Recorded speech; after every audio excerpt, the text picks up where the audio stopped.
An outbreak of pertussis, also known as whooping cough, continues to spread in Fayette County with 6 new cases confirmed this week. According to the health department, Fayette County now has 27 confirmed cases of the illness since April 26th, which is more cases than the county has seen in the last 5 years combined. Fox 56 medical contributor Dr. Ryan Stanton says whooping cough cases often show up in clusters throughout the year and symptoms can be severe.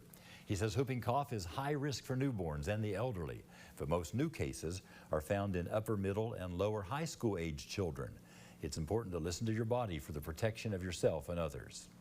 If you've got a severe cough, if you've got any kind of respiratory issue, and especially if you have a fever, don't go to school, don't go to work, stay home, take care of yourself, and try to get yourself better before you go back in. If you or your child is diagnosed with whooping cough, health experts say it can be treated with antibiotics, but they must be administered within the first week or two in order to be effective. Vaccines are key to protection, and because the vaccine's immunity tends to decrease over time, it makes boosters important for older children and adults.